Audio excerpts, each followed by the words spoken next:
28 май таҳти раёсати президенти ҷумҳурии Тоҷикистон, раиси ҳукумати кишвар, пешвои миллат муҳтарам Эмомалӣ Раҳмон маҷлиси ҳукумати ҷумҳурии Тоҷикистон баргузор гардид. дар он нахуст дар бораи лоиҳаи барномаи пешгирӣ ва назорати диабети қанд дар ҷумҳурии Тоҷикистон барои солҳои 2026-2030 ва лоиҳаи барномаи рушди саноати фарматсевтӣ дар ҷумҳурии Тоҷикистон барои солҳои 2026-2030 гузориши вазири тандурустӣ ва ҳифзи иҷтимоии аҳолӣ Ҷамолиддин Абдуллозода шунида шуд. таъкид гардид, ки барномаи пешгирӣ ва назорати диабети қанд дар ҷумҳурии Тоҷикистон барои солҳои 2026-2030 бо мақсади коҳиш додани гирифторшавӣ ба бемории қанд ва фавти аҳолӣ аз он, истифодаи захираҳои мавҷуда барои ташхиси бармаҳал, мукаммалсозии ёрии махсуси эндокринологӣ, таъмини дастрасӣ ба ҳама намуди табобат, таҳкими заминаи моддию техникии муассисаҳои тандурустӣ, тайёр намудани кадрҳои илмӣ ва амалӣ таҳия шудааст.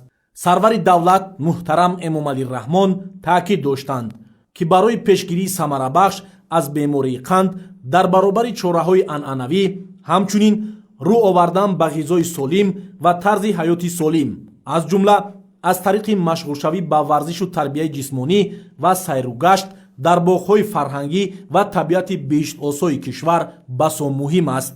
зимни баррасии лоиҳаи барномаи рушди саноати фарматсевтӣ дар ҷумҳурии Тоҷикистон барои солҳои 2026-2030 аз ҷумла иттилоъ дода шуд, ки мақсад аз таҳия ва қабули он фароҳам овардани заминаи мусоид барои фаъолияти илмию тадқиқотӣ, истеҳсоли доруворӣ, рушди устувори саноати дорусозӣ дар асоси технологияҳои муосир, зиёд намудани маҳсулоти ивазкунандаи воридот, таъмини аҳолӣ ва соҳаи тандурустӣ бо дору ва молҳои табиӣ ватанӣ, ба роҳ мондани парвариш, ҷамъоварӣ ва коркарди рустаниҳои шифобахш, инчунин ҷалби сармояи хориҷӣ барои рушди соҳа мебошад.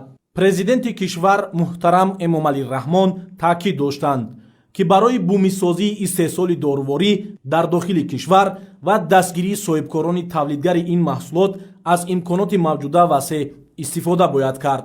дар идомаи маҷлис Раҳим Саидзода, вазири маориф ва илми кишвар, дар бораи лоиҳаи барномаи ҳифзи ҳуқуқи кӯдак дар ҷумҳурии Тоҷикистон барои солҳои 2026-2030 гузориш дод. зикр гардид, ки ҳадаф аз қабули ин лоиҳа таҳкими сиёсати иҷтимоии давлат дар самти ҳифзи ҳуқуқи кӯдак, рушди низоми хизматрасонии иҷтимоӣ ва пешгирии ҳолатҳои зӯроварӣ нисбат ба онҳо, инчунин беҳтар намудани шароити нигоҳубин ва таълиму тарбияи кӯдакон мебошад. зимни баррасии лоиҳаи барномаи рушди соҳаи тухмипарварӣ дар ҷумҳурии Тоҷикистон барои солҳои 2026-2030 сарвари давлат муҳтарам Эмомалӣ Раҳмон фаъолияти мақомоти марбутаро дар ин самти кор ғайриқаноатбахш номида, барои ислоҳи камбудиҳои ҷойдошта супоришҳои мушаххас доданд. сипас барномаи рушди маъмурикунонии андоз барои солҳои 2026-2030 баррасӣ ва қабул шуд. зимнан таъкид гардид, ки раванди рақамикунонӣ дар ин соҳа тезонда шавад. дар кори маҷлис ҳамчунин вазъи истеҳсоли семент ва масъалаҳои вобаста ба таъмини бозори кишвар бо ин маҳсулот мавриди баррасӣ қарор дода шуд.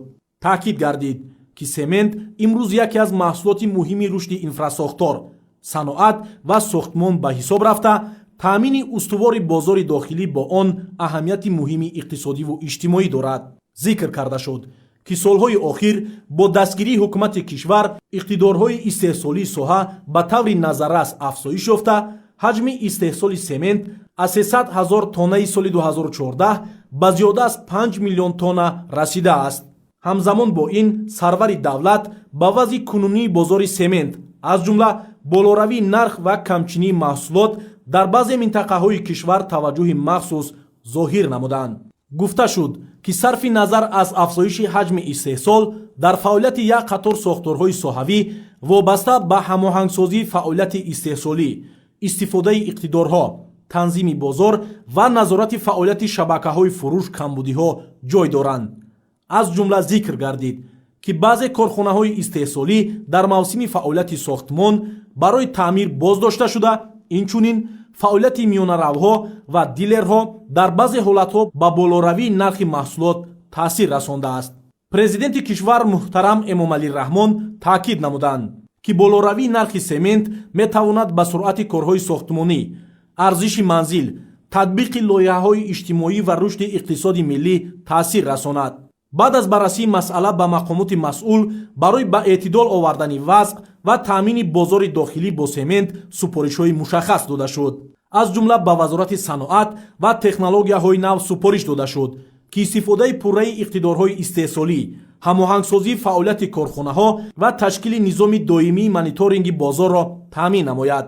ба хадамоти зидди инҳисорӣ якҷо бо мақомоти марбута дастур дода шуд, ки фаъолияти шабакаҳои фурӯш ва миёнаравҳоро мавриди таҳлил ва санҷиш қарор диҳанд. ҳамчунин ба вазорати рушди иқтисод ва савдо, кумитаи меъморӣ ва сохтмон, вазорати энергетика ва захираҳои об, кумитаи ҳифзи муҳити зист, саридораи геология, вазорати нақлиёт ва корхонаи воҳиди давлатии роҳи оҳани Тоҷикистон вобаста ба таъмини устувори бозор, рушди иқтидорҳои истеҳсолӣ, беҳтар намудани логистика, таъмини нерӯи барқ ва риояи меъёрҳои экологӣ супоришҳои дахлдор дода шуд. Президенти кишвар муҳтарам Эмомалӣ Раҳмон таъкид намуданд, ки вазорату идораҳои масъул бояд барои ҳар чӣ зудтар ба эътидол овардани вазъи бозори семент, ҳифзи манфиатҳои истеъмолкунандагон ва таъмини рушди устувори соҳаи сохтмон чораҳои амалӣ андешанд.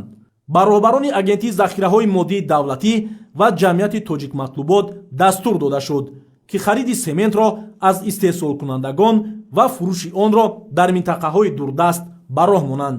дар робита ба вазъи бозори дохилӣ ба роҳбарони ширкатҳои истеҳсолкунандаи семент барои ба низом даровардани корҳои таъмирию истеҳсолӣ дастуру ҳидоятҳои мушаххас дода шуд. масъулини соҳа супориш гирифтанд, ки вазъи бозори сементро пурра таҳлилу баррасӣ намуда дар муддати як ҳафта ба ҳукумати ҷумҳурии Тоҷикистон пешниҳод манзур намоянд. таъкид гардид, ки аз ҳолатҳои ба таври сунъӣ болоравии нархи семент, ки аз ҷониби баъзе миёнаравону тоҷирон ба хотири даромади муфт ба миён оварда мешавад, ҷиддан пешгирӣ карда шавад.